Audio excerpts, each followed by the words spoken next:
You good to go? Yeah, we're good to go. Okay, so the meeting I declare is open. There is no apologies except Rudy could be late. Is that correct? Everyone agree with that? No? Yep. Yep. Hi, Eugene. Hi there. Hi. So could I have someone move that the apologies and leave us at, well, there's nothing really. And a seconder. Yeah, I'll move that. You have to say your name, Shanae, so we can. Shanae, and who's the seconder? Yeah, I can second that. Thank you, Eugene. Excuse me, Dorothy, maybe there's you might have gone on to, you've left the gallery, maybe you're on speaker only. Have you got a thing that says gallery and then you might be able to see people? I can see, I've got participants, is that? No. You might also have somebody that says view. No. Oh, wait a minute, more. What's more? Oh, yeah, we Chat. can see you now. Cancel, no. Oh, I I can can't see see. you now, Dorothy. Sorry? I can see you now. Oh, okay. I can see you. You're on there, but I can't see all of you. I'm not quite sure why. I think because you saw Shanae, because can you see me while I'm speaking? Yeah, I can. Okay, so you must be on speaker view and not gallery view. So if you find the button that shows gallery view. It doesn't come up down the bottom. You're on an iPad, aren't you, Dorothy? Yeah, I am. Okay. I'm not on my computer. Is it touchscreen? Yeah, Yeah. So if you just touch it and you know where it all comes up along the top there. at the top. Yeah. You know Yeah. where it comes up and you can stop video, mute, participants, etc. If you go onto the left-hand side where it's got record happening, there's Yeah. a camera there that switches around, and underneath that there's like a box with a couple of other boxes, and it'll have switch to active speaker, which is what you're probably in now. So if you touch that box there, it should switch it over to full participants. No, nothing's happening. Mm. If you're quite happy with that, I'm usually up in that little box up the top, but thanks, Eugene. Thanks, Janet. So we've done that. So the status of the agenda is what we've got in front of us, if you can see it. Can I have someone move that the status be true and correct? And a seconder, please. Yep, Who's that? I know. Shanae, was that you or someone else? Shanae. Shanae. And who seconded it? No, it was me. I can second it, Shanae and Janet. Thank you. And just also, sorry, Dorothy, just to note that we will move the agenda around as we discussed earlier, Dorothy. Oh yes, I was going to wait till I get down there to, but yep, you can. There is a in your reports down the bottom. 6.1 is the neighbourhood support, which Chris Smith is going to do, and Leanne has asked for the discretionary funding, which Julie Dolman is coming, and Leanne, and there's a bit of they're going to talk about going forward with the funding, and that's going to be now 6.2. Is that correct, Matt? Yes. Yeah, and then everything else drops down, and the discretionary funding that you need to look at probably is on page 48 if you want to make a note of that. So that's going to come forward. Sorry, I just see that Leanne's got her hand up. Yeah, Leanne. Yeah, I just want, can I add an item to the discretionary fund, or do you want me to do it when we get to that item? Is that all right to leave it into the discretionary, Matt, or do we have We to can just leave until we get to the item. Yeah. Yeah. Thank you. Leanne? Yep. You cool? Cool. The next item is 3, which is disclosure of interest. Shanae, because of in this thing is the Taupiri, in the agenda there is the Taupiri School to Board of Trustees application. Yep. You will have a disclosure of interest. So if you could mute your... Yeah, I'll make a disclosure interest that, yeah, the school. So can someone move that? Oh, we don't need a mover for this. So the confirmation of the minutes. Now, when you're looking at these, you will notice that these go back to the 2nd of June. Now, the reason, or the 21st of June was supposed to be it's a Wednesday anyway. I think that's a bit wrong, Matt. I think it was the 21st of June. It was Monday. Well, it must be definitely wrong. while Matt's adjusting that, this is why it's been so long is on the 2nd of August, we had no quorum, so we had to cancel that meeting because of that reason. And then on the 13th of September, COVID had hit, and I put it out there to everybody to see if they wanted to cancel or go ahead with it. But we cancelled it, but now it's great to see everybody up and going with Zoom. So thank you for that. And can we have someone to move that and second, please? And that's Jackie here, I can move it. Thank you, Jackie. And a seconder, please. Yeah, I can second it. Councillor Gibb. Thank you, Janet. All those in favour say aye for all the above. Aye. Aye. Bye. What's the E? Did you push something, Janet? No, Oh, there you go. It's gone now.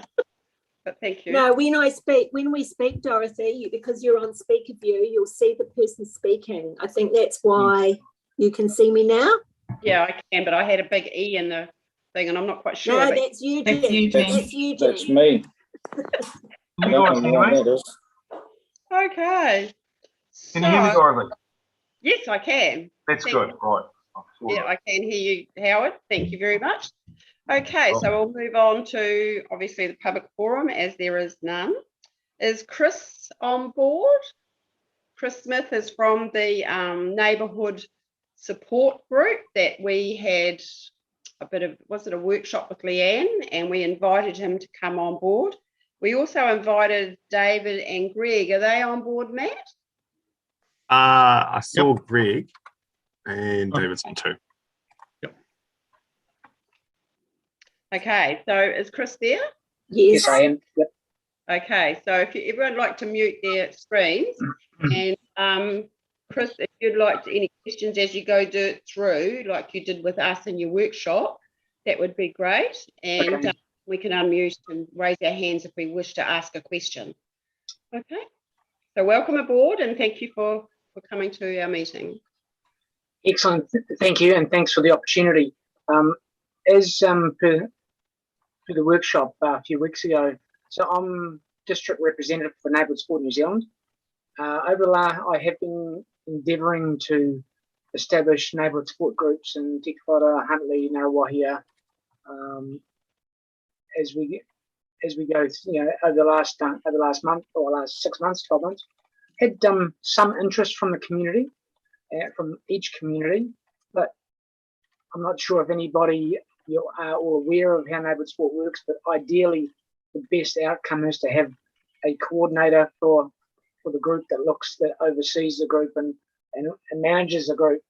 I have struggled to get that interest commitment from anybody in any of the towns.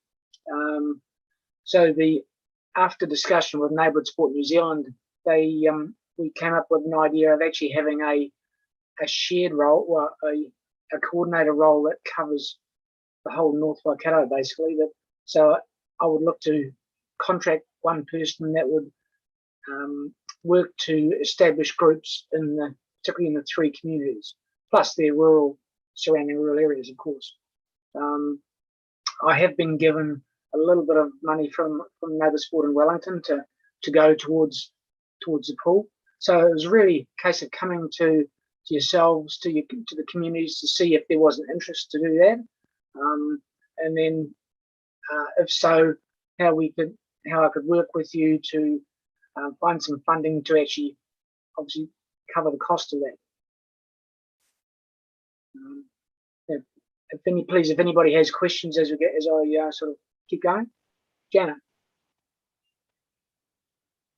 No? Janet? No. Yeah, I can say that there has been a group recently established in Ohiniwai. So we've got a person there that was quite keen, and she's been slowly going through over the last few months, getting new households there. So it would be great to work on the other towns, the other areas to establish those. My vision would be ideally that I actually do have a person in each community that would be responsible for the neighbourhood sport in that community. But as a as a start point, have one person that would work to go through and develop or work, develop those groups as we go through in the individual towns. Chris, there's a bit of noise in the background. Yes, once again, my wife has waited till we've started to actually start clunking around the kitchen. Just excuse me a sec. Yeah, thank you. Thanks, Chris. Yep. Yeah, sorry about that. That's okay. Yeah, any questions there? Do we sort of understand the concept I'd like to achieve? Has there anyone got any questions for Chris? Or do you just want him to carry on? No? No, Okay. you're- Yeah, so my thinking is that I'd like to contract somebody for a 12-month contract, because I do believe it's not gonna be it won't happen overnight. So it would be a 12-month commitment at least, I would think, where a person could work particularly between the three communities to go and talk to different people, talk to streets with a view to establish groups in each street. If you don't know the concept of neighbourhood support, you have a street, you have a household, and amongst it, so in a group of, so along a street, so you might have a group of 10 houses in the street, so they form a group, another group in a different street, and then overall you have a group, what we call a group coordinator, that helps connect with the street coordinators to assist them to establish those groups.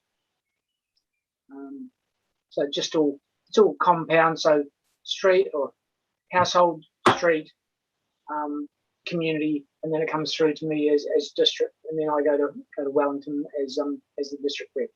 So it's all just a tiered level. I have a comment, Dorothy, through the chair.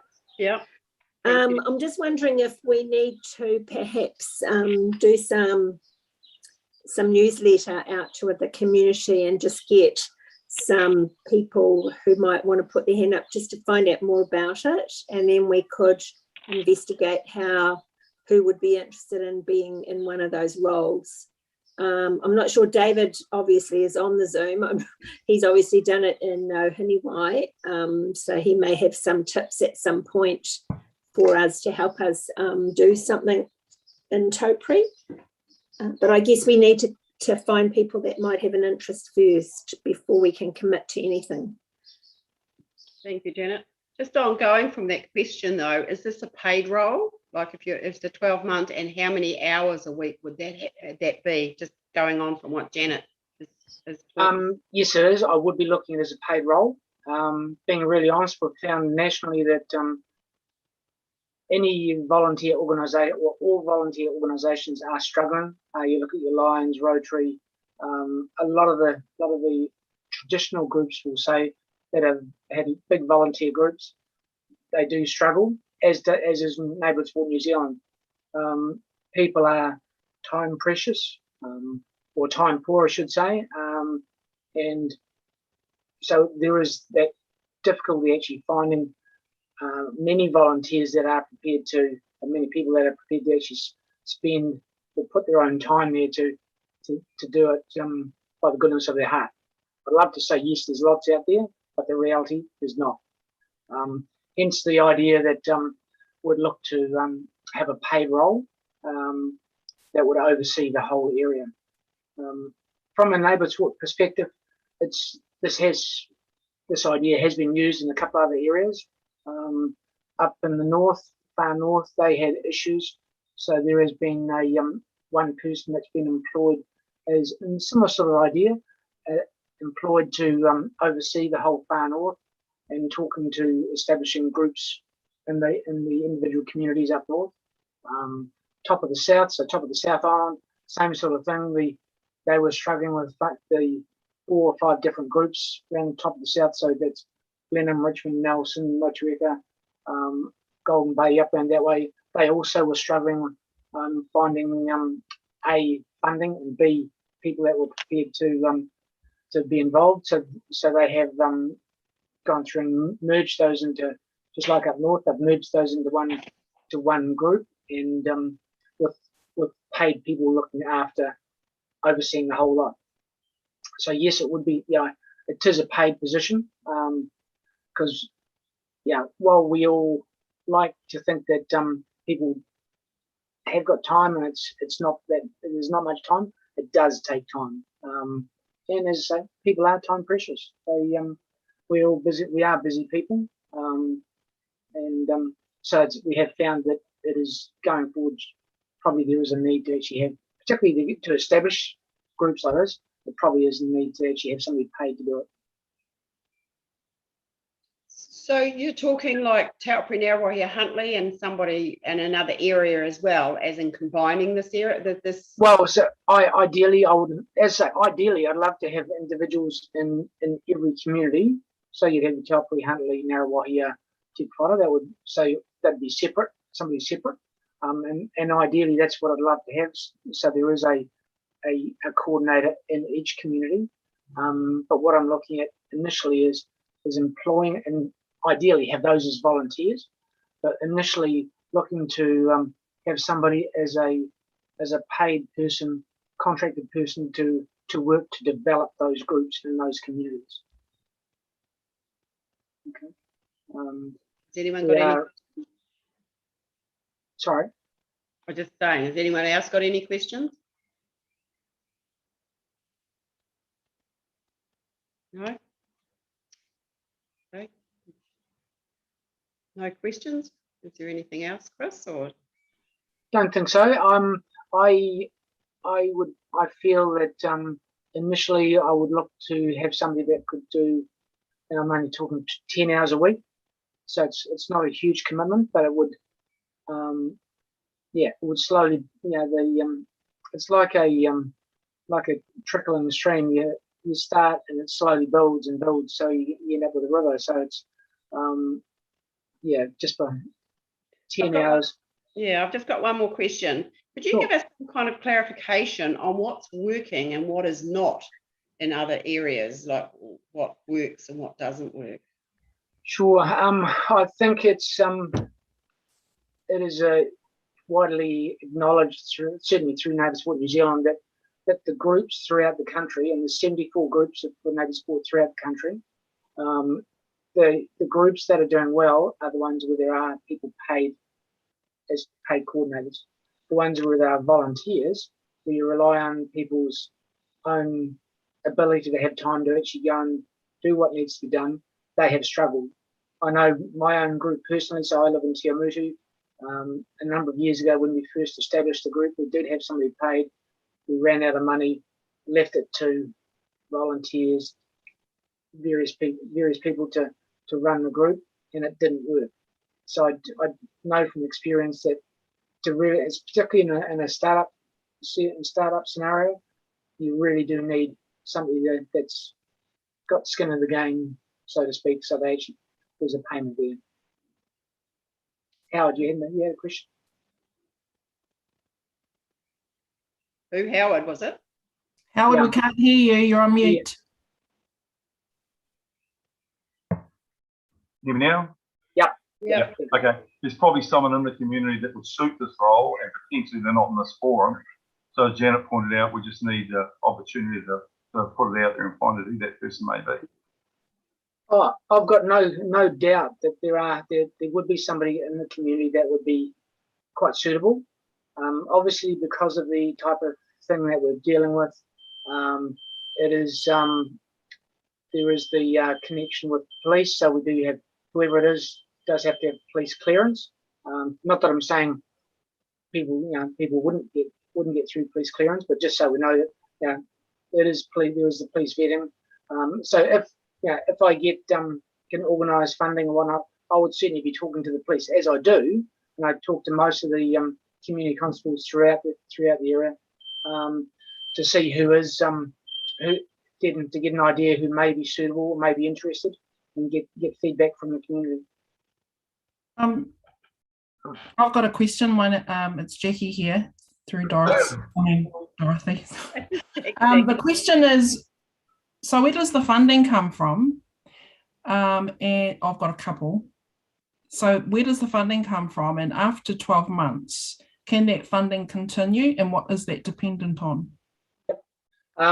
So right now I have some money. So I've got $5,000 from Neighbour Support New Zealand, and that was as a assistance to try and get it started. It's sitting in the bank waiting for me to do something. Ideally, being honest, I would love to get some funding from your communities as a buy-in, as a acknowledgement there is a need. I assure you, I apply for every funding round for every organisation I can for the different groups that I'm involved with. So I ask for money wherever I can, go hand in need. It is an ongoing need to always look to source funding. I would like to think that after 12 months of having a paid person to establish, to get things up and running in the individual communities, we wouldn't need that role. So the actual individual communities would have their own volunteers and the groups would be growing, so there wouldn't be the need for a paid person to continue. But certainly if there was, that would be my issue, and the Neighbour Support Waikato committee, their responsibility to actually continue the look for the drive for money. Okay, thank you. Thank you. I just have a point of I'm just trying to clarify in my mind what it is. So we've got we're looking for one paid person to coordinate, to set up voluntary neighbourhood support people within at least 3 communities. So is that right, Chris? Yes, it is. Yep. So we're looking at Huntly, Taupiri and Ngaruawahia. Yes. So the same, is that correct? And so the same conversation is happening with those other communities. Absolutely. And the search for the coordinator, the paid role coordinator, is across all of those communities. And then that person does the mahi to try and see who's interested in volunteering by street and then by town coordinator.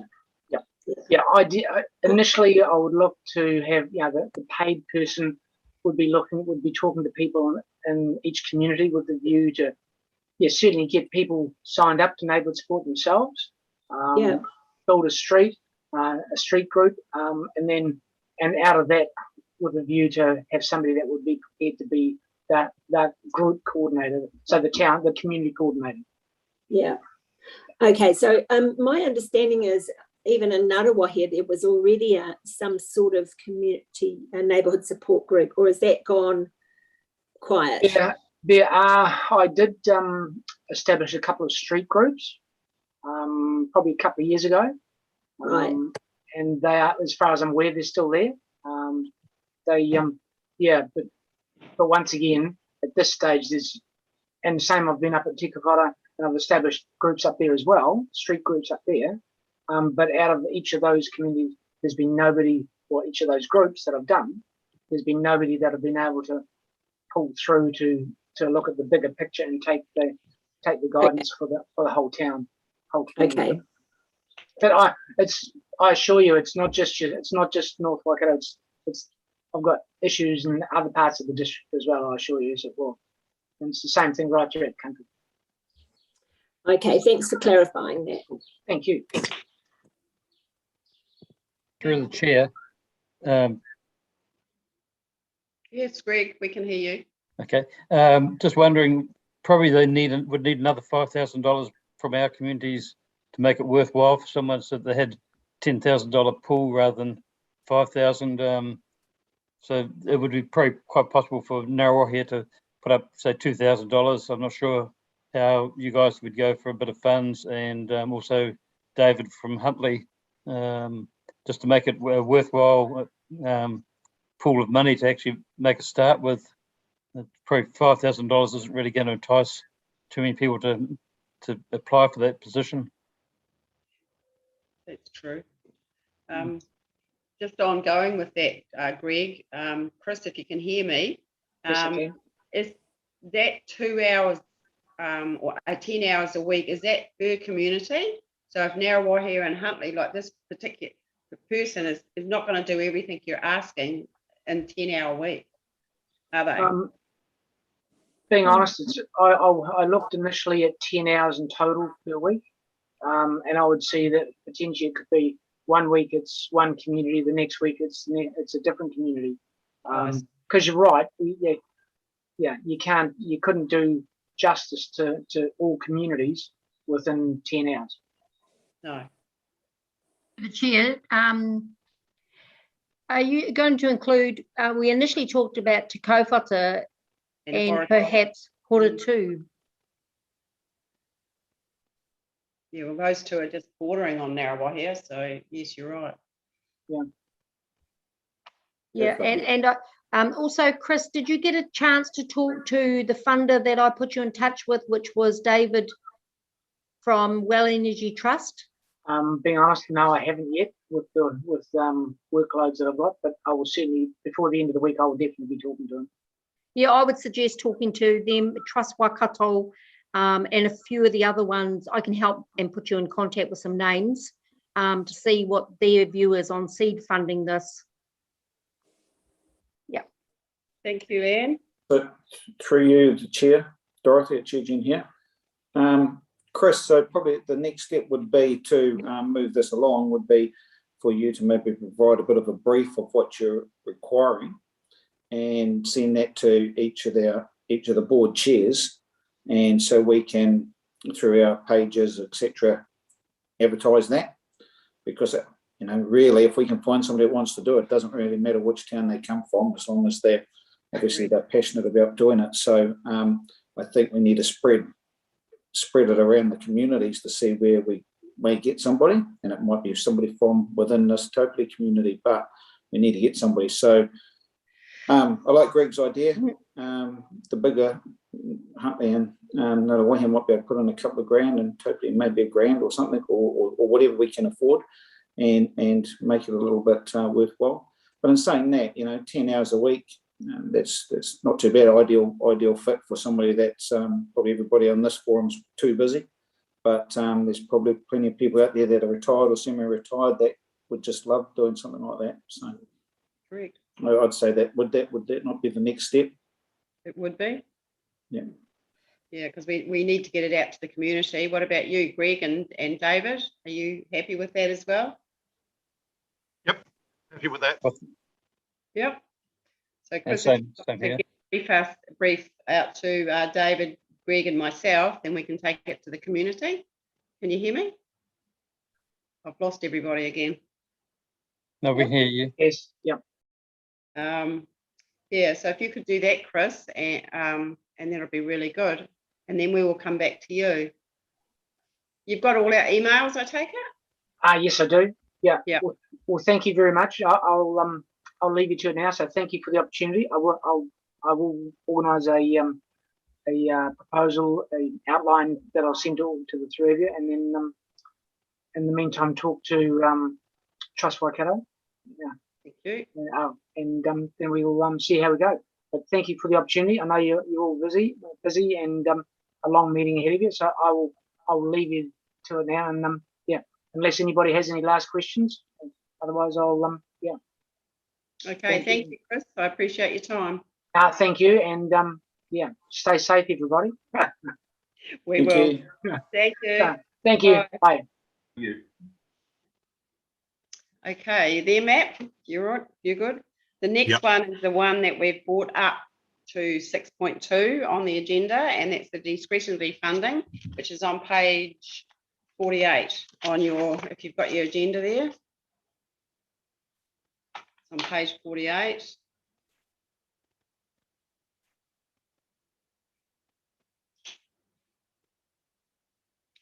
Take it, everybody's read it. Oops, gone too far.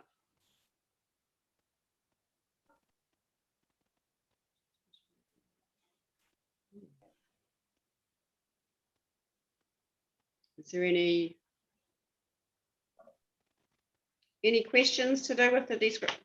Leanne, I'll leave it. I'll hand it over to you. You and Julie. Thank you, Madam Chair, and through you. Good evening, everybody. My name is Julie Dolan. I'm the Economic and Community-Led Development Manager, and I work alongside Leanne as a Community-Led Development Advisor for the district. I'm sure you already are aware of this because we've been taking the chairs through this journey, but the council has been undertaking a funding review based on what our current funding situation and how we delivered funds at that particular time.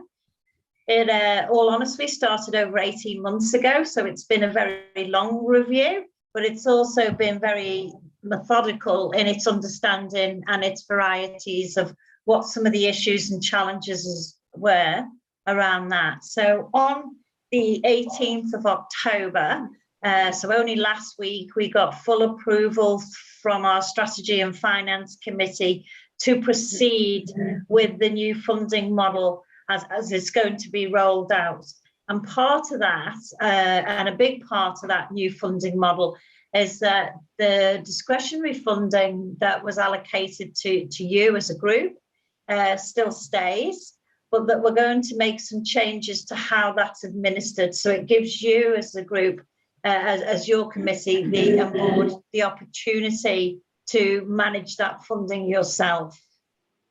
Are there any questions on anything? Anybody wants to ask anything that I've said so far? Anyone open to questions? No. Okay. Carry on, Julie. All right. Well, look, Sorry, I've got a question.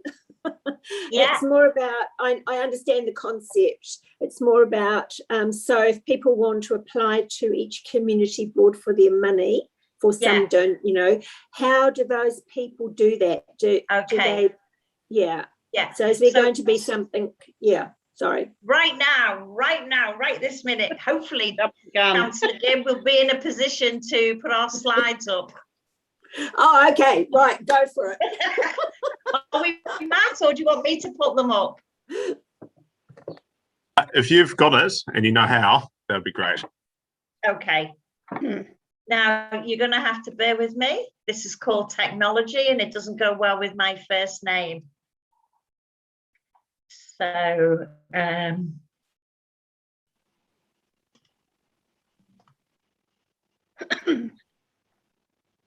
anybody see that? Yep. Yep. Great. Yep. Thank you. So again, through you, Madam Chair, the funding review that's now the first phase has come to completion as of the 18th of October, had made some decisions around how best to get the money out into the community through you as the board that represents those communities. So our community board funding will continue as it did last year in terms of the same amount of money going over to community boards. So all the carryovers that every community board has will stay with you. And then you'll get this year's LTP funding, which is what you're used to getting anyway. We wanted to make sure that you as a board were empowered to manage your own funding. As you know, or you may or may not be aware, there's a lot of council processes that sit behind that funding, or used to in its old state. And as a result of that, it wasn't very efficient. And it was costing us on average about 39 cents for every dollar that we gave out, which isn't a good use of our people's money. So this process has been delivered around empowering community boards to manage their own funds. It's been about looking at opportunities where we can match fund against your money, whereas in its current state, we're not able to match fund against it. It's about maximum productivity with minimum waste. But what that basically means is, as I said earlier, it was costing us 39 cents for every dollar that we give out because of the long processes that we had in the council for the funding. So the fact that we have now allowed the funding to go directly to you for you to make your decisions, your local decisions about your local community, means that we've taken a lot of that waste out. So more money goes to your communities as it was. Obviously, we're using our ratepayers' money, so we need to ensure that we're balancing the risk and the opportunity carefully. And we're here to support you in all ways that we can around making sure that that happens. A lot of our funding that we did in the old way was very much what we would call rats and mouse funding, you know, $50 over here, $100 over here. And it was very hard for us to prove to our customers and our ratepayers about the benefits of the funding and what it was doing for people. So on this basis here, with this new funding arrangement, it should be with any projects that you might have as a community board or any applications that your communities want to put in, we may be able to leverage match funding. So for every dollar, we'll try where we can to see if we can match it for another dollar. And we also want to encourage our community boards through the funding where we can to focus on what is our remit as a district, I suppose, which is about we're all here for, you know, to engage and to create where we can livable, thriving and connected communities. So that was the high level of where we were thinking around this new way of working for community boards. Some of the principles that are clear, will be clearer to you, is that, as I said earlier, the carryover that you may have had as a board stays with you, plus the new funding that comes to you through the LTP also stays with you. The difference is, instead of us managing that as a council or council officers, it actually will be managed directly by yourselves as well, to give you the opportunity to reduce the waste that was sitting in our processes and give you access to the communities directly on what you want to fund or not.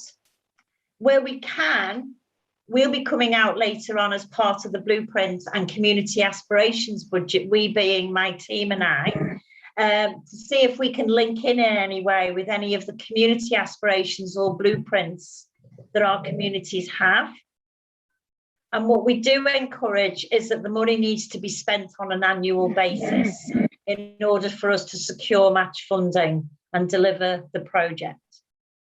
So overall, that was a high level thinking around why we would want to take your money that is given to you as boards and take some of the council processes out of that was possibly causing quite a bit of waste and also cost as well to managing those boards.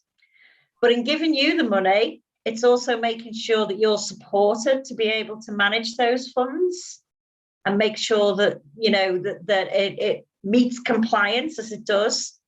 So the next slide, Leanne is going to talk to you about, and we will be on hand throughout this changeover process and in the future as well, to give you any advice and guidance that you may have around this new process. But what Leanne's going to talk to you about is the new process that we recommend moving forward for community boards. But before I hand over to Leanne, I just want to check if there's any questions or anything that anybody wants to ask me from there. I have a couple if no one else has.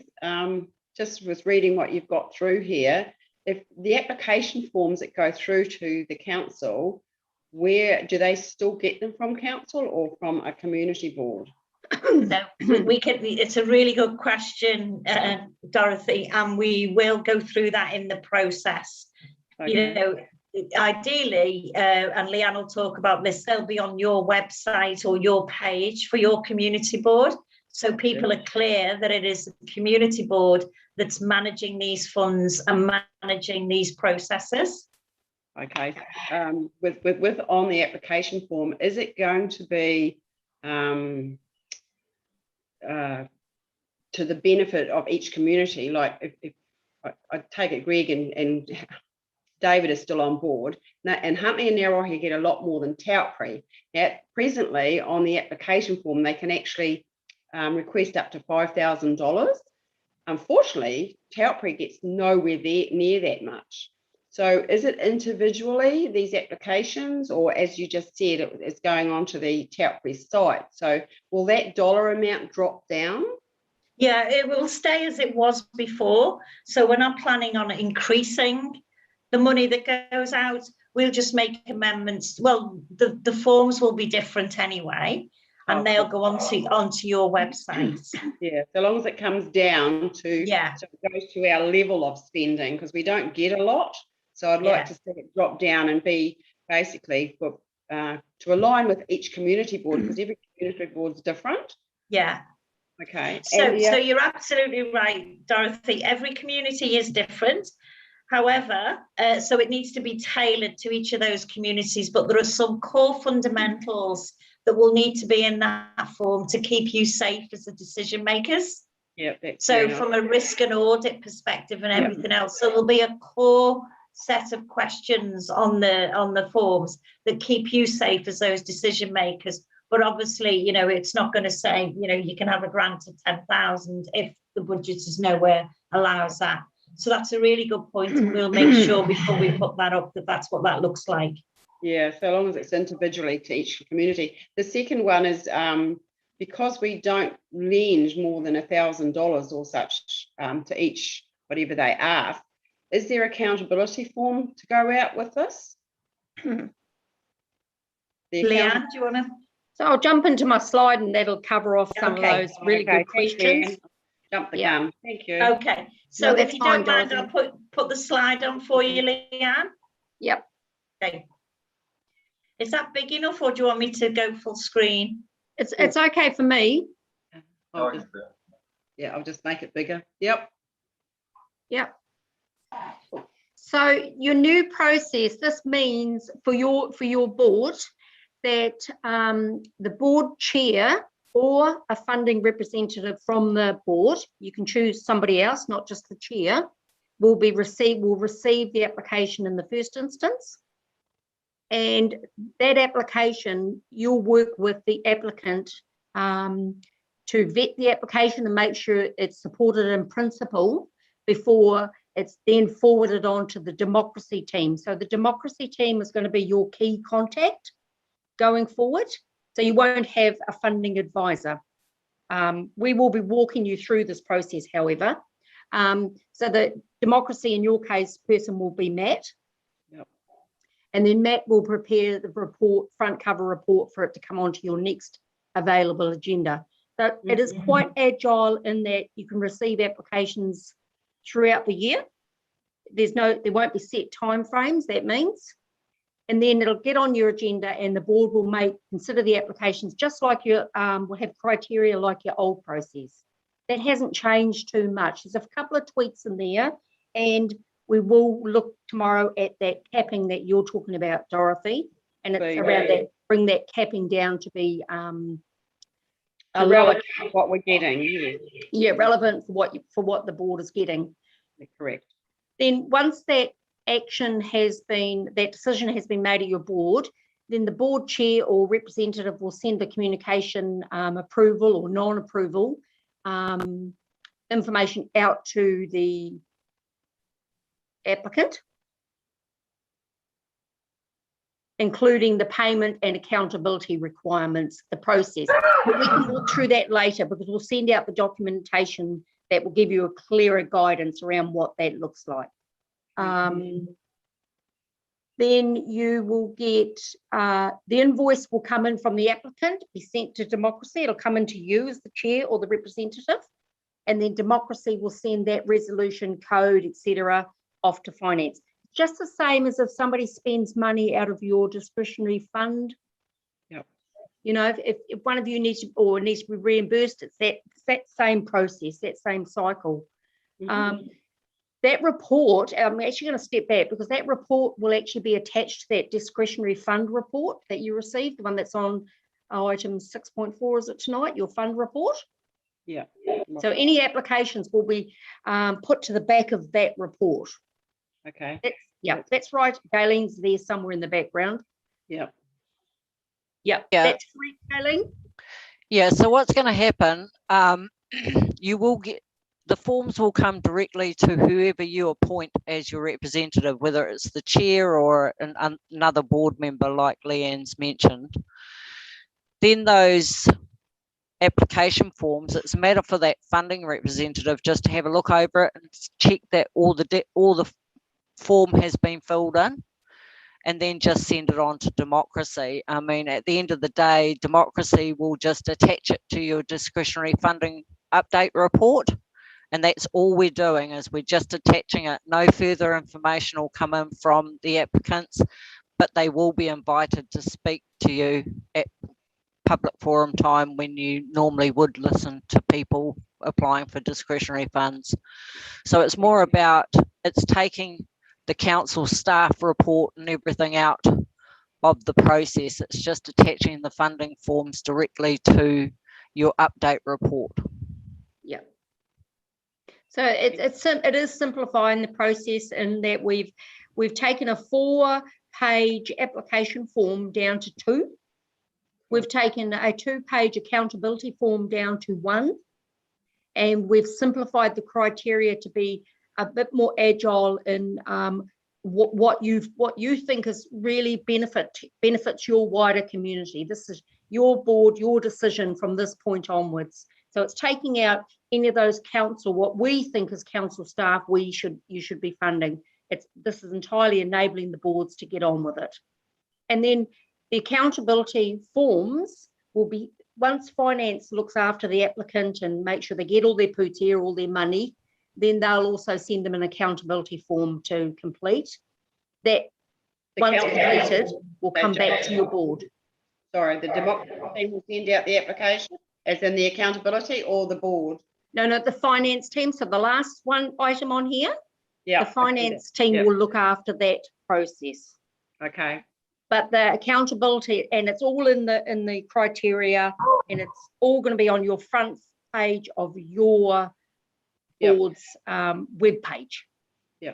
Thank you. Yeah. Does anybody have questions? Crystal clear. Howard? No, all good. You're right. Anybody else? Yes, through the chair. One thing, we won't need all those pages of audited finances from some of the organisations such as RSA and Community House. I agree. We won't get all of that anymore because there's just pages long that we don't really require. Yeah. Thank you, Greg. Yeah. And just a question, when does this start? When is the commencement date for the new process? At your next available meeting, which, so for your board, that will be end of November, beginning of December. Yeah. Yeah. So the process is kicking off, isn't it, Julie? Yeah. Yep. So in relation to that, you're actually the first board that we've spoken to, because we only got approval last week to move forward. So I'm sorry that we're practicing on you at the moment. I hope that you don't feel like you're being practiced on. But more importantly, it's making sure that we hold you through this process. It's not about shifting things off. It's making sure that you are clear about your responsibilities as a board and that you're being supported correctly to be able to administer those funds and how you see fit to run them.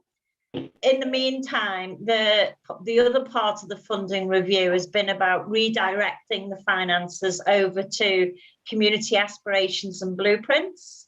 And Leanne, myself, and the rest of my team will be out to see you all as boards, probably more February now, with level 3 and so on and so forth, but to actually talk to you there. But this gives us an opportunity to look and leverage off partnerships and also off match funding where possible as well. But we will make sure that those forms are on your site and that we're available for any questions that you have. Thank you, Julie. Anyone got any questions? Anyone got any questions? No? Well, thank you, Julie, for coming on and explaining to us. And it's good to know to have your support, because I think going through this will be, it'll be the support that I think most of us will need, and advice going forward on a lot of this. So thank you very much for your time. And Thank you, Madam Leanne. Chair, and thanks for the opportunity to speak to you. And just to let you know, it took me 2 years to learn the processes, so I look forward to it. Nice to meet you. Yeah. So thank you very much. If you wish to Take leave the care. meeting, Thank you for your time. Bye-bye. Thank you. Bye.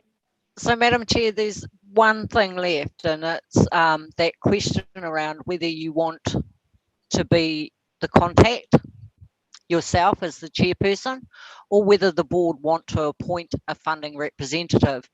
And if you want to do that, we need a resolution around that your board members. So we can leave that to the next meeting and leave them coming to you in the interim, so that you've got time to think about that. Okay.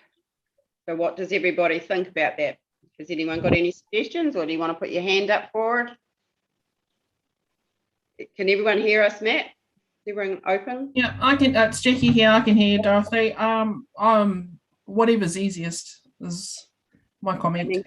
And then we come back to it in February, so that if someone else wants to be, they can be, or what does everyone feel? Janet, Eugene, Howard? Yeah, just start with you, I think, Dorothy, and we can always see how it goes. Sorry, Howard, I interrupted you. Yeah, we can give you a go at it, Dorothy, and if you find that you don't have the time to do it, then maybe see if one of us would like to do it. But yeah, if you're happy to do it, then we can just see if you like doing it, or if someone else wants to do it. Yep. Thank you, Sinead. Howard? Aileen, do we have to, if somebody else wants to be opted in, we can be agile and flexible about that, because Dorothy might want to go on a 2-month holiday. Yeah, and when she does, then her stuff would be redirected to the deputy anyway. Yeah. Okay.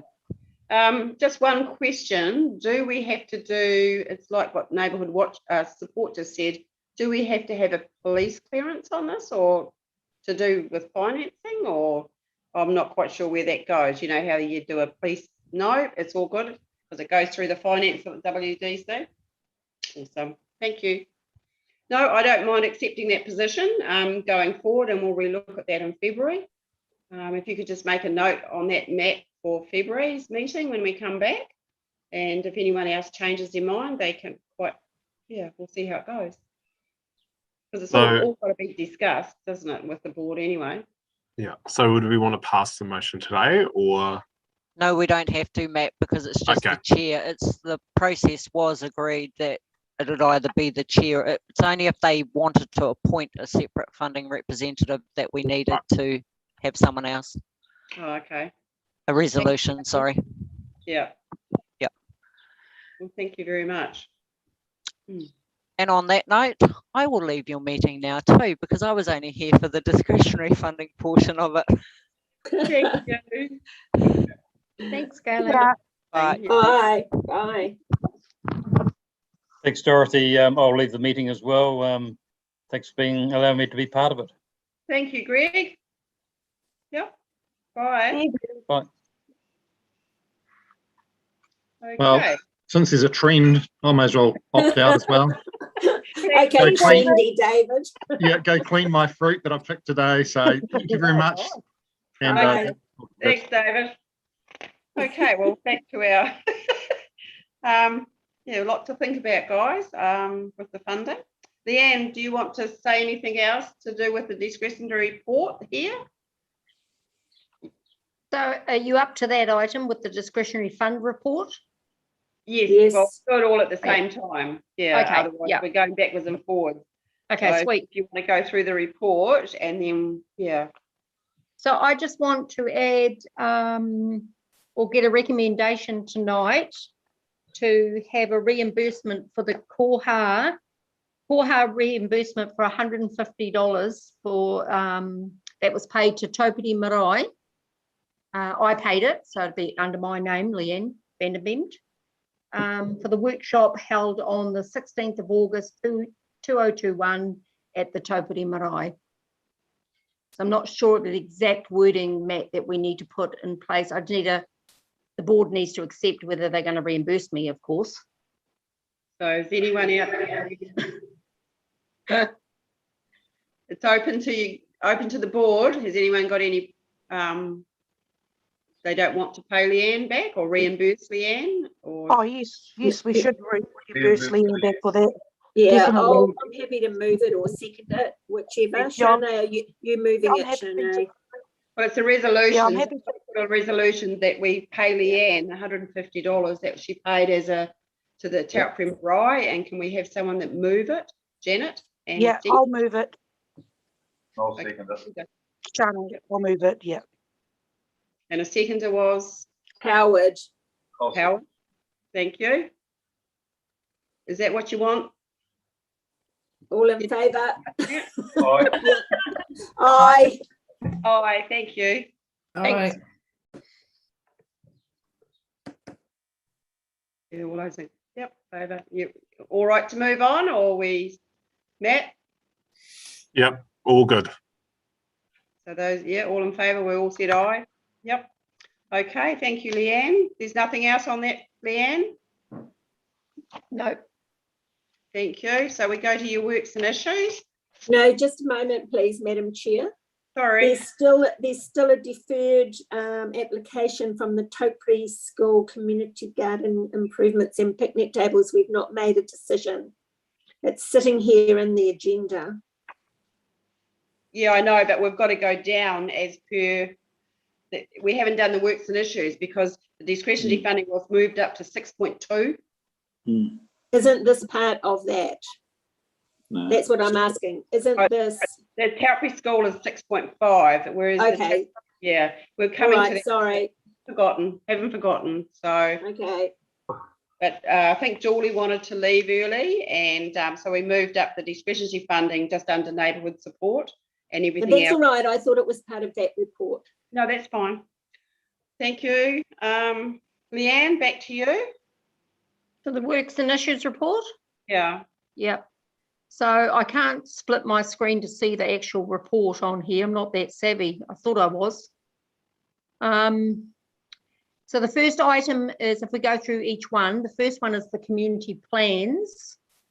Is there any updates from Janet? Have you got any updates for the community plans? The decision was made to wait so that Yep. with the community plan booklet, we need to have it as updated as possible. So we're waiting until all the community trusts has been sorted out, because that's really going to be the community plan, if that makes sense. So we can't do a lot with it until we have the guts of it. So the community, Taupiri Community Trust, and projects under that trust need to be sorted before we can go publishing anything. Thank you, Janet. Yep. So sorry, I can't see the next item on the. Well, it's the Well Green Boxes and Chorus building, the mural painting. Yep, Dorothy, do you have an update from the artist that you spoke to the other day? I do. We have. I rang Chorus, or no, I emailed Chorus. And Joe has given us permission to go ahead and paint a mural on the building, Chorus building on the Great South Road. And they also said that they would give us some, what do you call it, the painting guard, the mural painting guard, so that we can actually, once the mural's done. The only thing that Chorus has asked us to do, and this is in conjunction with the Taupiri Marae, they want to see it as well. They have to sign off the mural painting. So once all that's up and done, nothing's going to happen before February, because either it's lockdown or and Brigitte cannot do anything until next year anyway, and she's not allowed out of Auckland. Taupiri Marae hasn't come back with one of their young people coming on a subgroup working group that I've put together as well. So going forward, we're only going to concentrate on one and get that up and running, and we'll learn by our mistakes and other inputs of other people may have. So yeah, I thought it would be quite good going forward and do one big project, and then next year we'll do some of these well energy little green boxes that are coming up everywhere around Taupiri. So that's my input onto that. Yeah, so thanks. Yeah, it's all coming together really well. The next one is the proposal for the walkway and cycle track in Taupiri. as per what Janet just said, we can't really do anything about that until the trust is up and running. Yeah, so and that'll be ongoing as well. Yeah, through you, the chair, there was a bit of stuff in there for me around about the Graham's, Fraser. Yeah, there was. Graham, and so I touched base with him probably just before we went into lockdown, or a couple of months ago, and they're still waiting for NZTA. So with that portion around there, it's just a waiting game for that part. Oh, right. Okay. Well, they're not going to be very fast in coming forward to communicate with him. So I do know that the Grahams are trying to get something happening. So thank you, Eugene. And the next one is Joe with the, I don't know if they're going to be offering more plantings or daffodils or any plantings around the area. Joe, have you heard anything? No, I haven't heard anything more in regards to the daffodils. The mandarin trees and the Feijoa trees have been planted, but I haven't heard anything more from anybody in regards to any more planting trees or daffodils at this stage. I'm assuming it's just due to where things are at with COVID and the lockdowns and that sort of thing, because it's not normally until in the new year anyway. Did they? Did anyone replace that avocado tree, Joe? Or no, they're not going to. I haven't heard back of whether they're going to replace that one. Yeah, a couple of the other ones are looking pretty dreadful too, Dorothy. So we might actually need more than just the one. Like there's a couple of others that are looking pretty sad as well. And I've been out there and put some. Yeah. They may need fertilising. I don't know. Yeah, so I've been out there and put some blood and bone in that around them and just trying to nurture them. But yeah, there's just two others that are looking pretty sad. One's definitely gone, but yeah, the other two are not looking that healthy. Okay, thanks. Yeah. Keep updated with that, Joe. Thank you. Yep. Okay, the next one is can you see it, Leanne? Or? Yeah, the next one is an action for, I'm not sure whether Eugene's got any updates on the calming. Yeah, so I'm switching in between agenda and Zoom too. As I think we discussed at the last meeting, that was pretty much it. We were just going to check around that raised platform, and it's not really a goer. So I think we could probably remove that. Yeah, I agree. Okay.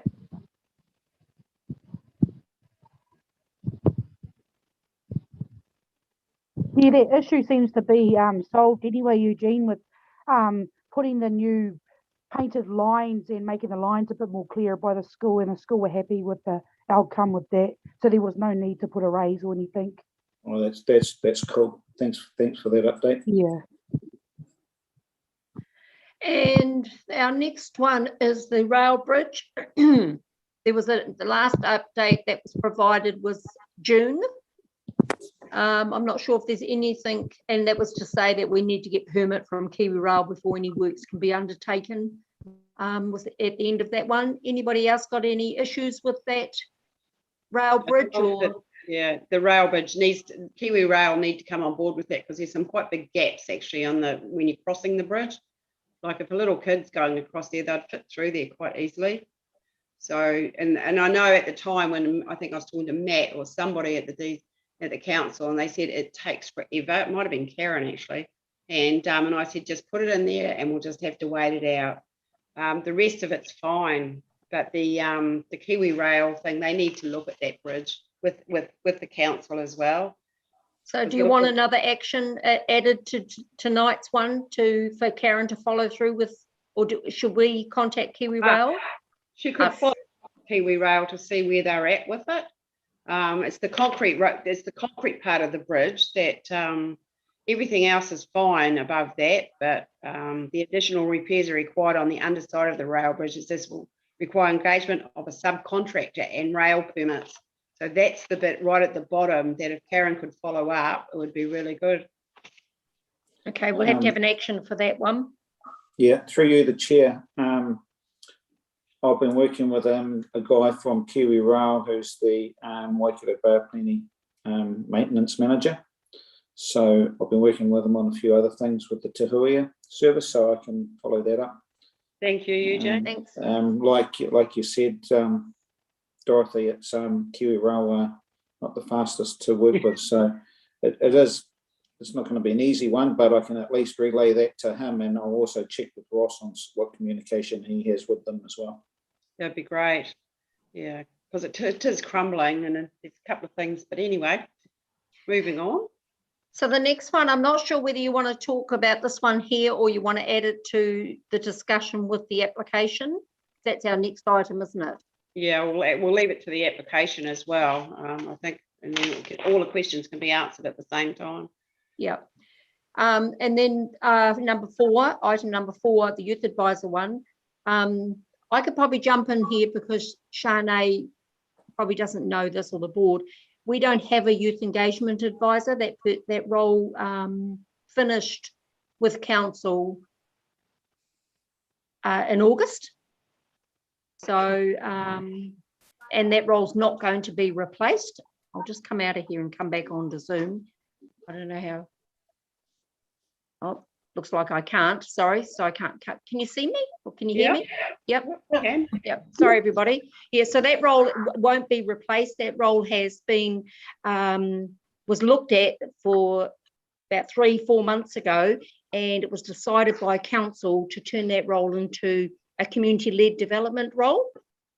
So there's 2 community-led development roles now, and they've been split, one in the north and one in the south. My role is community-led development in the south, and there's a new person coming on for the north. And our roles are to look at everything, including youth. So if there's any things like this that arise concerning young people or this type of item, that you can come to me. If you're in the south, or if it's in the north, it's the new person. And his name is, he starts next Monday, and his name is Jason McConey, who some of you may know. Yeah. So hopefully that, yep.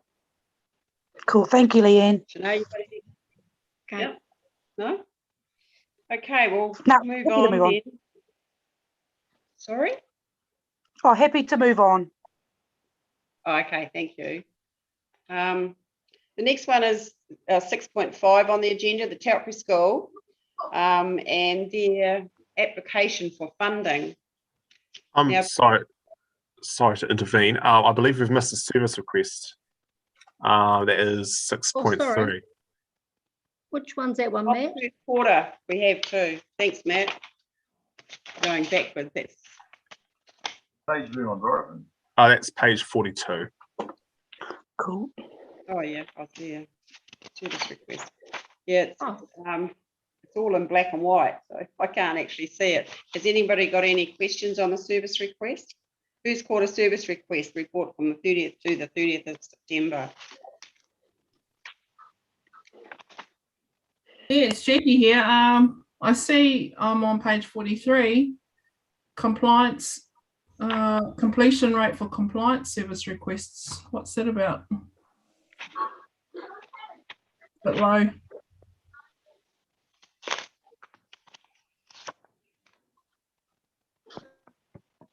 Sitting around 30%. I've got a colour version. It is too. Yeah, I've actually marked that. It's over the side. It's compliance, animal bylaw, and illegal parking. The summary of it is the animal bylaw, and it's 25%. And then it's just got a summary there. Parking was 1, but there's 6. They're closed calls. If you turn over to page 45, it gives you a bit more detail. Can you hear me, Jackie? Yeah. 45 has got a little bit more detail there. Oh, I see. Okay, gotcha. Yeah. And it's the same with, if you look at 46, it's got roading, CRMs, and one's footpath maintenance and non-urgent is at 50%. I'm not quite sure what they are about either.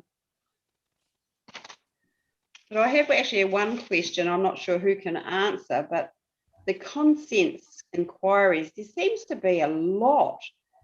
Where are all these going? Like, does anyone know what the planning is of Taupiri?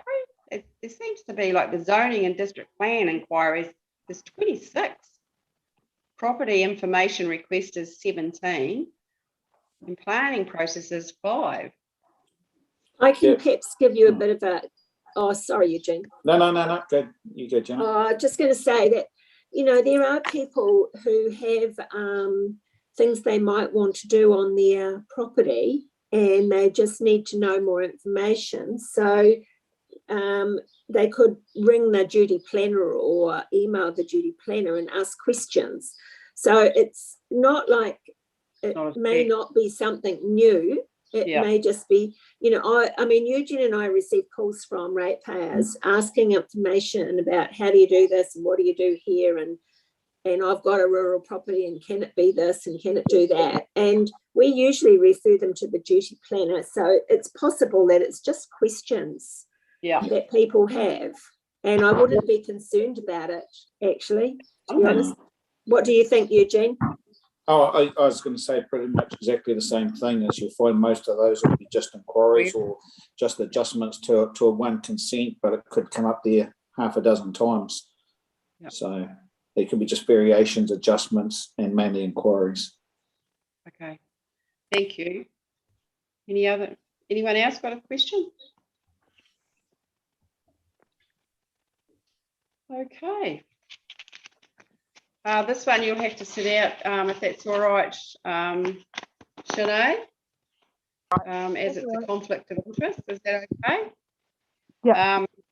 This is actually now 4 months, you're right? And this is now 4 months old, and basically it's out there for you to, what do you want to do with it? Do you want to continue, or do you want them to go away and do another application? What is the board's thoughts on this, and what is it up for? Remembering this was done in May. There's been no feedback from, like as per the report here, to provide a verbal on the 26th of, well, that's tonight. Joe, have you got anything from Bunnings? Joe? Sorry, just had to unmute my screen. Sorry. Yes, I have. Yeah, so yeah, I do have, and I've spoken to the Judy, the principal, about it, and yeah, so basically Bunnings have said that they will come to the party for what they're after.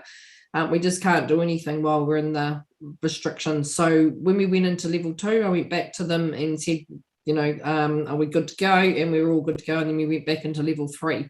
So they can't go onto the school site or anything. That's pretty obvious by the posts that keep going up to say that no one's entered the school. So that's no problem. So we're just waiting for the levels to shift, and then I'll talk with the principal, Judy, and yeah, suss out the action plan from there. So what is Bunnings supplying?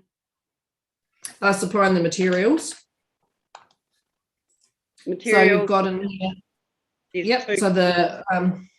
So the pavers, hang on, they're going to do the pavers and the timber. They won't be supplying like picnic tables as such, but we can supply the timber. So the picnic tables will just need to be like built, you know, like made as such. But yeah, all the materials as such will be supplied. And who supposedly, Joe, is going to build the picnic table? Sorry, Howard, what was that? Who's going to build the picnic tables? Yeah, well that's the request made to go down to Community Development Advisor put Taupiri School in contact with the Spring Hill Prison.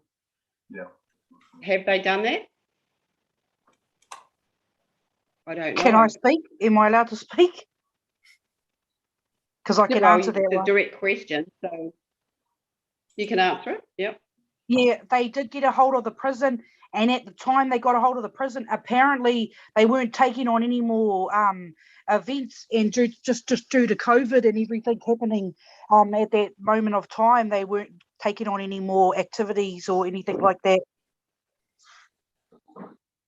Thank you. Thank you, Sinead. Madam Chair, could we approach the men shed in Huntley? Eugene, it's not up to us. the application is done through the school. Oh, well, I don't mean us, but the school, sorry. School, the school can approach the men's shed to do this, or I'm not sure.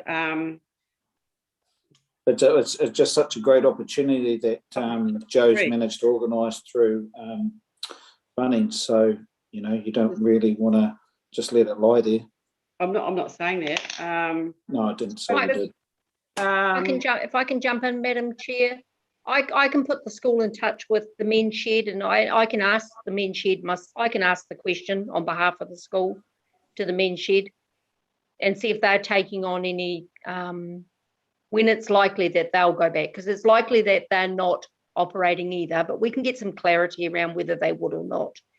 The only thing is they may want a small amount of money to do the job, because they like to recover money for their tools, their blades, and that sort of stuff. Yes. So going forward, what, Joe, you answer, what you're providing, is there a cost to that, or what's? No, so Bunnings will do it as part of a community project. So there's no cost to the school or anything. It'll all be donated.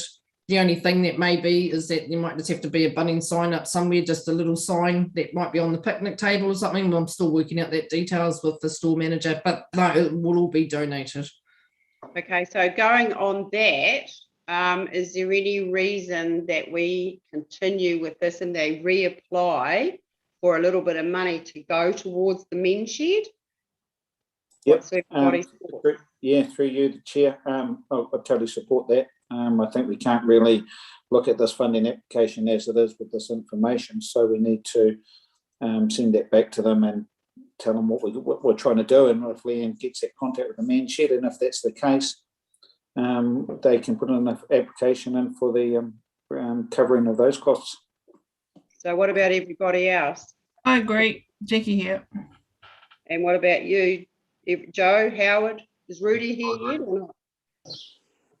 No. Howard? Get the whole picture and we know where we're getting. Okay, so if someone can move that we decline this application and for them to reapply. So just on the subject of what Joe's been, like Bunnings is now providing all the materials. Is everybody in agreement with that? Yeah. Yeah, I'm happy to move in that direction. Yeah. Okay, Yeah, so thank you, Joe. Leanne, can you tidy that up for us? Yeah, I was just sort of thinking just then, there's a person in Taupiri that makes tables. If Joe donated the stuff from Bunnings, would that person donate the making of the tables? I can certainly ask High Gloss. I know who you're talking about. He's just down there on Great South Road. So I could certainly see if you'd be interested in doing that. He might be quite happy to. He's a Taupiri man, and you know, like his kids are from Taupiri. What do you think, Howard? He doesn't make them. Oh, doesn't he? No, he doesn't. Oh. No, he doesn't make. If someone makes them in Huntley, he just sells them. Oh. Just a thought. Just remember, we need the specifications to do with the school. So it's actually got in here to do with particular specifications to do with the school. So long as we go along those guidelines and we get hold of the men's shed, and then if the school reapplies for an application to do with covering that cost, and if everyone's in agreement with that. Just one thing they may need to consider, who's going to lay the pavings. They'll need to think about the total project, what they're going to get donated, and what they may have to pay for before they reapply. It's a totally different situation now. So I think that they should be comfortable with reassessing the whole thing. Yes, thank you, Janet. So can everyone say aye? And I have someone that moved to decline this application going forward, and they reapply. Can I have someone move that, please? I think Joe did. Did you, Joe?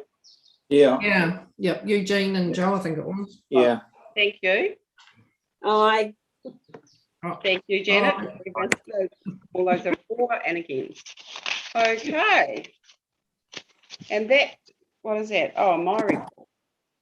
Is there anything else anyone wants to add, or? No. Anything else, I mean, as in general. Okay, there's a couple of things. One thing, this is actually to the councillors and probably the developers around here. I had someone ask me the other day where such and such was, and there's 3 streets in Taupiri, new developments that are not on Google. My question is, who puts it on? Like for health and safety or emergency services, they can't find these places. And one is like 8, or the numbers are 8 or 13 Tarahiki Drive. The other one is 9 Kildare Crescent. That doesn't even come up. Or 8 Zillwood Lane. Now, none of these you can find on Google. Yeah, so I think they have to be gazetted. Sorry, they have to be gazetted before they will go on Google. It's like when they change speed limits, it takes a bit of a process to go onto Google or to go wherever. So the best thing to do is perhaps can Leanne just find out from Gareth or the roading team what the process is, unless Eugene knows it. No, that's the process. So once it's gazetted, and I forget the board that does that. So how long? Once that's done, then it's and then Google pick that up and put that in. Cool. Or maps people. Yeah. That was my understanding as well with that too. Yeah. And how long? But I don't know how long that is. I thought that would have been done actually, but yeah. No, it's not. I couldn't find it. If you guys can, well, yeah, you're doing yeah. No, I thought it would have been done once the first code of compliance certificate would have been issued. Well, these people that everyone for those residents in the street. Living at these addresses, they're actually living in them. It's all finished and done and dusted. Yeah, that's right. There's been people there for a while now. So they have, yeah. The other one, maybe Howard, you can answer this one. The 2 stormwater drains at the entrance of Tarahiki Drive, they still have covers over the drain, the down drain, the stormwater drain. Who's responsible for taking that cover off? Because at the moment, when we get rain, it either goes down Tarahiki Drive or it comes down to Puru Street, but it goes straight over the top of them. I would say probably the contractors, Chemex, Dorothy, but I'll have a talk with them tomorrow. And, thank you. Yeah, I wasn't sure on that one. And this one is a big thank you for Vaccination Day to Janet and Don Turner at the Taupiri Marae for organising the day and having the kai at the end of the day from the marae. Janet, you did a marvellous job. You had 2 days notice and we all hopped in. Howard, Joe, myself, we all delivered pamphlets, so did Jackie, and it was a great day. So thank you to everybody that took part on that day. With, 132 vaccinations actually happened on that day. It was a beautiful day, so well done, team. Big heads up. The working group for the trustee for the Taupiri, the first meeting was cancelled due to COVID. I ran this past Community Waikato, and they actually do, and me too, would prefer it in person. As it's turned out, when they picked the 8th of November, because she's supposed to be down in Tamarunui, which under COVID, she won't be anywhere at the moment.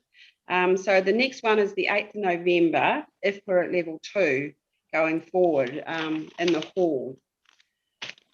The other thing that I would like you all to think about is the church has approached me because they're going to do a Christmas carol at the church on the 19th of December.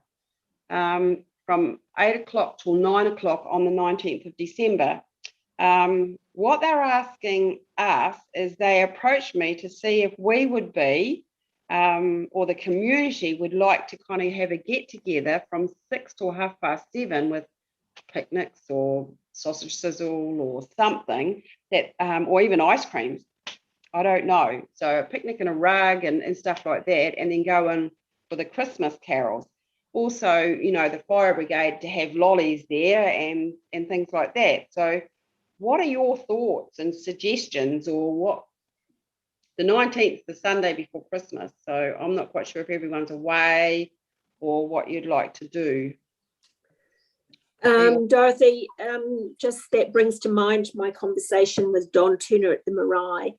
And we were just throwing around ideas about having a community day for Christmas, you know, like a community games and fun day. Where did the church think they were going to have this? Do you know? At the church. They're going to have the Christmas carols inside the church at between 8 and 9, so that there's plenty of parking on the side. Like there's plenty of room to move around down there, especially on the side by the Great South Road, because it's all fenced. You're talking about between 8 and 9 in the evening on the 19th. Okay, so that's a different type of thing to what Don and I were throwing around, because we were thinking of maybe something during the day. I know. Over at the reserve in the rugby grounds. But okay. Yeah, I mean, you know, I think it sounds fine to me, a Christmas carol evening, if we get enough people to come along and we're not in COVID lockdown. COVID permitting, yes, I do agree. It's just that she wants to know so that we can either do something or help them with it and put like a pamphlet or something out. So just have everyone coming along, that's all. So what does everyone else think? Yeah, I'm a bit the same. I'm easy come, easy go. And will everyone be around? Like it's, you know, what does everyone think? Think about it. I've got a thing. Yeah, so I mean, it sounds like a great idea, etc. Like seriously, it does sound like a really good idea, and it would be a good way, I guess, after the year that's happening or what we've been through this year, as a bit of a community get together. But I think in reality, I don't think any of that's really going to happen before Christmas. In reality, so I guess I'm just putting it out there, Joe. I have to agree. Yeah. Yeah. I mean, we've probably still got a few more weeks before we, you know, like I think it's a great idea. And even what you were saying, Janet, just like a community day or something like that would be great as well. Like anything to try and bring everybody into a nice, you know, everybody together and as a community and doing those sorts of things. But I guess, I don't know, before we sort of go, yep, let's do that, which I mean, I'm sure that we all probably go, yep, what a great idea, let's, you know, do that. We should probably just wait another couple of weeks to see if it's even going to be possible, because we're going to have a much closer, much better idea, I suppose, in a couple of weeks, aren't we? Well, that's why I thought I'd put it to you tonight, because our next meeting is on the 6th of December. So it's like, you know, you can think about it for the next 4 to 5 weeks, and then we can go with it from after the 6th of December, because like you said, we can't do anything before that. But I did say I'd bring it to the meeting, which I have done. Yeah, so we'll just think about it. As for the day, I think it's a great idea, but it would take 12 months to actually organise that. It's not going to something that could organise in 6 weeks. You know, it takes a lot of planning, that sort of thing. But it's a good idea. It's a good idea, though. It is. It's a great idea. Definitely a good idea. The other one is talking about Christmas is, does everybody want to do something for Christmas, or what? Because our next meeting's on the 6th. So do we just want to take some nibbles along to that, or what do we want to do? Yeah. Give it some thought and then just let me know your thoughts, because everyone gets busier and busier as time gets going forward, and it's getting harder and harder for everyone. Plus lockdown, we don't know where we'll be, as just Joe mentioned. So that's all from me. Might have to do a Zoom meeting. We all eat our own nibbles and drink our own wine at home. With a glass of wine, it sounds good to me. Yeah. So over to, that's me, and it's the councillors. Have you got anything to report?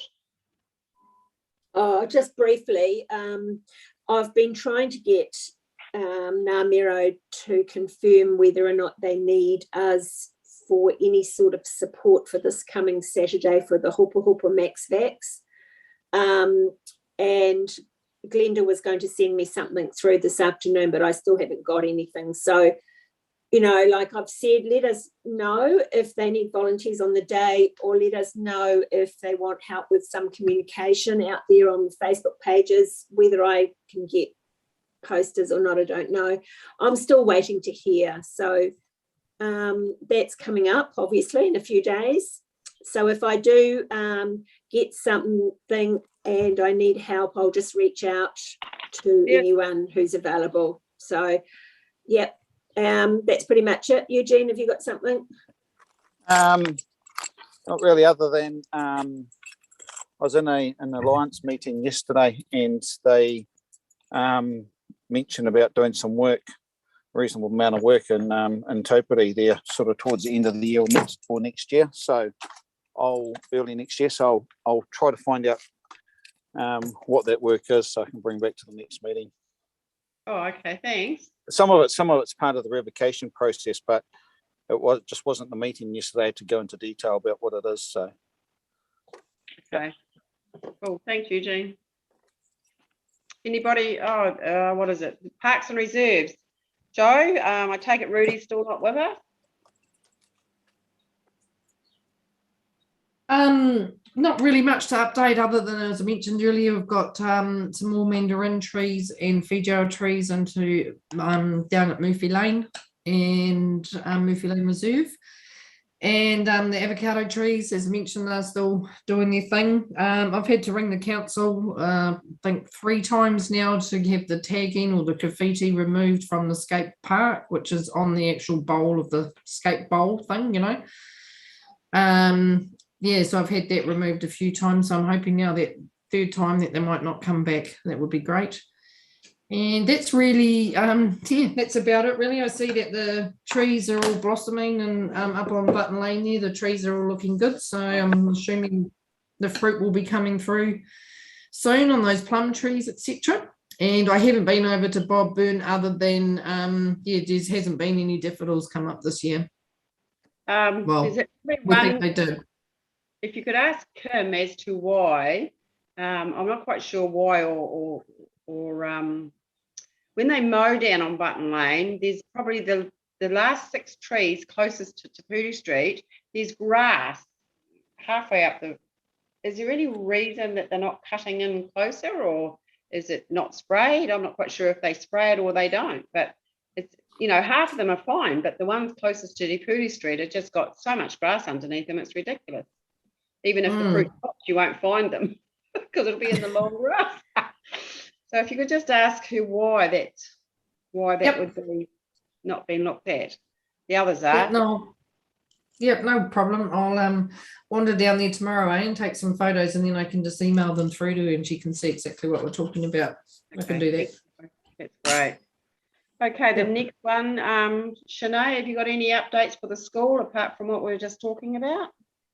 It's looking good. Nah, there's not much updates. We haven't even had a good run, really. It's been in and out of level 2 and 3, so there really isn't much to update on, other than that the new classrooms have been installed, and the marae was part of the naming of those buildings. And yeah, pretty much just some maintenance happening around the school at the moment. It's going through a big change with the zoning and all that sort of thing. Yeah, I'll probably be able to give you more of an update on our next meeting, but there hasn't really been much happening just with COVID and everything. One suggestion, I'm not quite sure if you're allowed to or not, but Judith put a message on Facebook, and she was saying that the people are in and around and driving around. The gate was open the other day, so if she could padlock that gate that's on Green Lane Road, I don't know whether she's allowed to, but to padlock that would be probably It generally is locked up, that gate there. It must have been open because we've had some builders on site the last 2 days. It was put on the Facebook page that there's been builders on site. Been some maintenance on the school, so now that gate is generally locked. I'm not quite sure what's happening the other day, so I kind of just thought of her Facebook.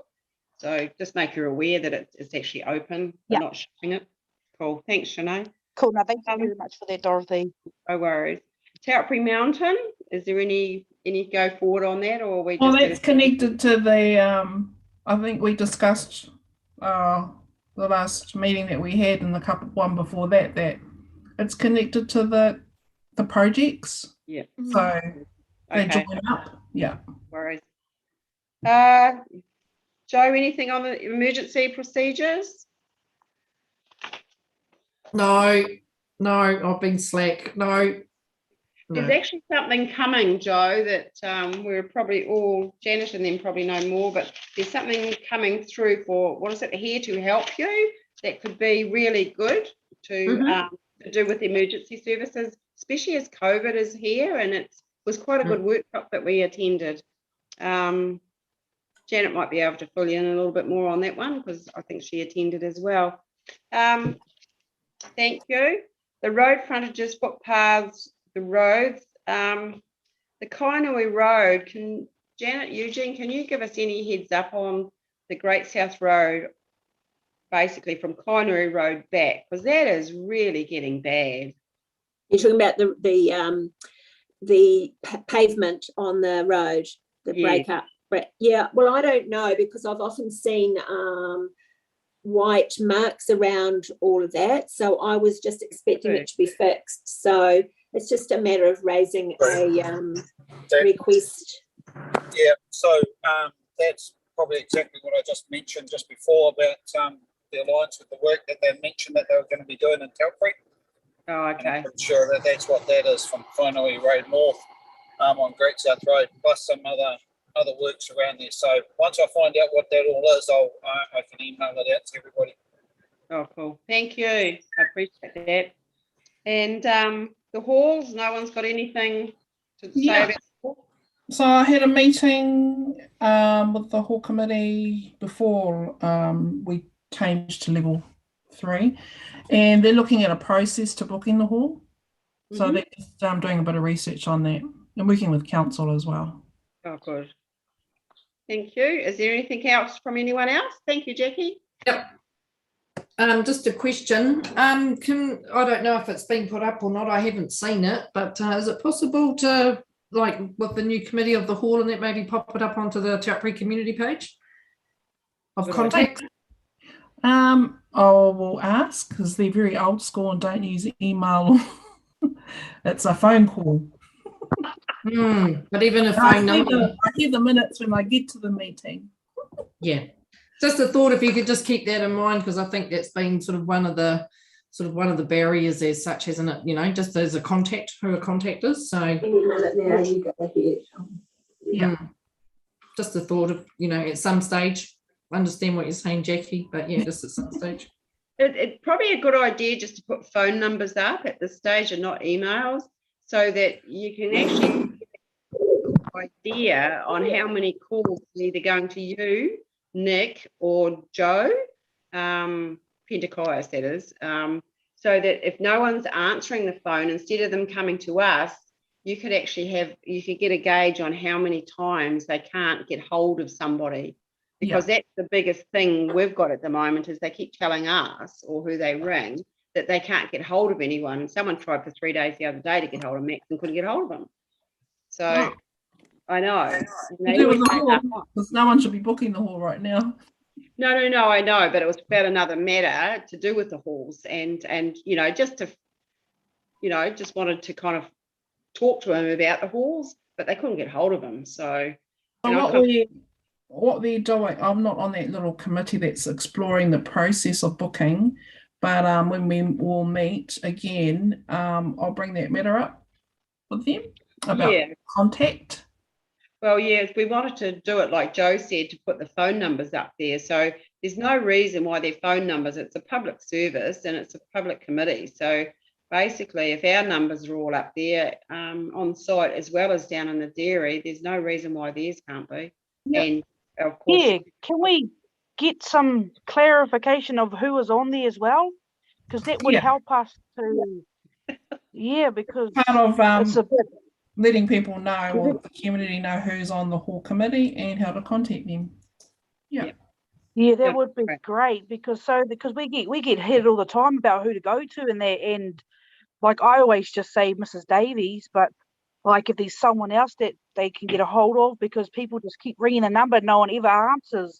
It's via email. It's on the site now. You can go onto the Waikato District Council site and there's an email there that they need to email through. That's where I'd be referring them to, but we'll see how that goes as well. If they can't get them by a phone. Yeah, I'll say Joe would get a lot of these queries because I'm sure a lot of them go to the Taupiri community page to go through. So maybe some liaisoning with the committee to the Taupiri community page and sort something out so that there's some, I don't know, some clear information that's getting passed through both. You just as resources so that the community's informed properly. But if you go onto the council website, they've got the under the Taupiri halls and they could put all the information there that they needed to. But at the moment, there's only 1 or 2 numbers. Oh, okay. Yeah, so they need, you know, like onto the community board, all of our names are there. Yeah, it would be. I just thought it'd be great just to know who's on there, you know, and so you're not always picking on the one person to go to book for it. You can go to other people within our community, but also let other people know. So if they ask us, you know, who's on the hall committee, we can say so and so. But at this point in time, I don't even know who's on there myself. So what this little subgroup is doing is looking at how other halls function and how what their booking processes are. Oh, cool. Yep. And learn from that and develop something. Yeah. The process is going to get better. We just have to wait for it. But if we could get phone numbers up on the site somehow, Jackie, it would be great. Thank you, and thank you to everybody that's attended tonight. And sorry, I was just going to say, just a thought. You're just saying, Dorothy, that the information, like there's an email address or whatever on that Waikato District Council website. Just a thought. I don't know, Jackie, if you're able to maybe just or somebody just jump on there and then like do that link, you know, onto the community page. And if we just say if you need to you know, use the hall, go on to the Waikato District Council and connect that way through email or, you know, through the link or something. Just a thought. Just get their permission first. Like you said, Jackie, they're old school. So before you do that, please get their permission before you do it. Yeah. Cool. So is that all from everybody?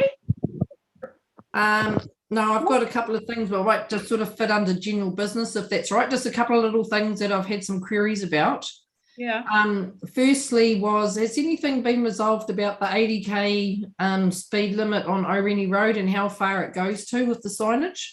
Does anybody know? Eugene, you were looking at something there. Sorry. Yeah, look, there's Janet, you might be able to recall, but we just been working on some work with Gareth around the new speed management bylaw and setting of the speed limits. And Janet probably be able to say whether I can't quite remember, Janet, what we did with that one there. You know? I think look, already it is 80k from Taupiri out towards Aureni, I believe. The signage doesn't actually reflect that, and that was the issue. People are confused because if I noticed when I drove it, it comes up gazetted as 80 through my car, telling me I should be doing 80, but the signs are saying 100. So it's just a matter of it needs consistency. But there is a speed limit bylaw coming up, review. I can't remember when that's coming out. But there's going to be a lot more consistency around the towns as well in the future. Yeah, so a lot of the question is I'm a bit like you, like in my vehicle it says 80 k's up to Uapoto Road, and then after that it's 100. But what the people are saying that are Aureni, they're coming from Aureni back through Taupiri, and it's actually 100 k's all the way. But we've noticed that there's been a lot of police sitting out there issuing tickets, but it's not actually clearly sign written what the speed limit is. So people are coming from Aureni through to Taupiri. Yeah. And then they're doing 100 k's, you know, and they're sort of going, well, it doesn't say 80 k's like at Uapoto, you know. Yeah. We'll just follow up, but I don't believe that the police can issue a ticket if a sign says 100 and they're doing 100. You know what I mean? I don't believe that, but you know, you don't want to get into that situation to have to argue the point. So we'll follow up and see if there's something that they can look at. Oh, I've just got a question too, because when you turn on to Rutherford Road, I just assume it's 100 anyway. Yeah, it is. But there's no signage to say you can go 100? Yeah, I think it is. Yeah. Coming onto the roading review that's coming up, is the Gordonton Road from the roundabout to Taupiri under review? It can't Yes, be. it is. Thank you. Sorry, Eugene. I thought we had to wait until revocation. No, we do have to wait to revocation, but it will be part of that, so we don't have to go back and reset it again. So when we go out to this, so it goes to PNR about the 20-something of November, and then it would probably go for consultation. We'll probably get close to Christmas now, so whether it goes out before Christmas or we just run it longer through to maybe February, because we need to do hearings and that on those in before the end of the financial year. So hopefully about March or something, we'll do hearings on those. So yes, it will. It does come down to revocation, but if we consult on it now and we set that, so as soon as we do get revocation, we don't have to go through that same process. Okay, so long as the speed side of it, that'll be great. Thank you, Eugene. Cool. Okay. No, sorry, just one more thing. I just wanted to just also check.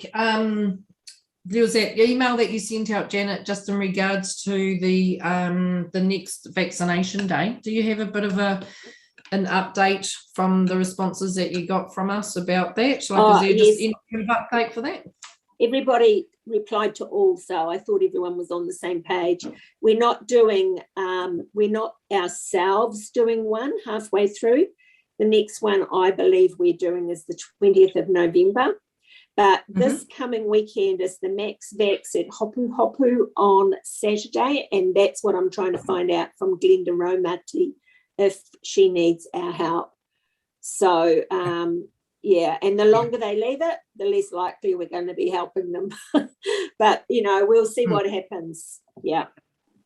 Okay, and will we just come together for the next one when we do that on the 20th with Don and just do a bit of a Zoom like we did last time? And we'll wait till close at the time. Yeah, we'll wait till close at the time and then sort out who does what. Yeah. Yeah. And did you mention to Don at all if you had the opportunity to talk to him or whoever is coordinating it, just about maybe putting some flags out on the main road to try and capture whoever's driving main roads and stuff? Not yet. Okay. Cool. Yeah, actually on that subject, I spoke to what's the lady that runs it? What was the one from Namiro? Yeah, I spoke to her about the flags and that sort of thing, and she said that had we said something, that we wanted those sort of things out there, then they could have given us the resources to do it, because inside that little truck that came that day is a whole lot of their resources for like advertising and that, flagpole, signage and all that. And she said that the next one we do, we can definitely put out some signage on the Great South Road, and that wasn't a problem. That's good. That sounds good, Shanae. Thank you. Yeah. Cool. Okay, everybody, it's 10 to 8, so let's see if we can, has anyone else got anything important to, or I think we all think we are. Yeah. Is any more, or we can call the meeting closed? Matt, you still there? Yes, I still am. Yeah. So there's no other issues or working issues or. Just thanks to Nahina for coming on. You haven't had anything to say, Nahina, but we appreciate that you turned up. Thank you.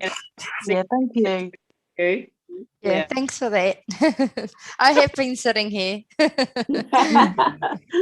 I'll have to fix my screen so I can see everybody. So thank you all for coming, and our next meeting is on the 6th of December. And we'll all keep in touch. The next one, like Janet said, is the 20th of November for our COVID. Anything else that's going on, we'll keep in touch. And take care out there, everybody. Cool. Thank you, everybody. Good night. Thank you. Yeah, and the meeting is closed, Matt, at 7.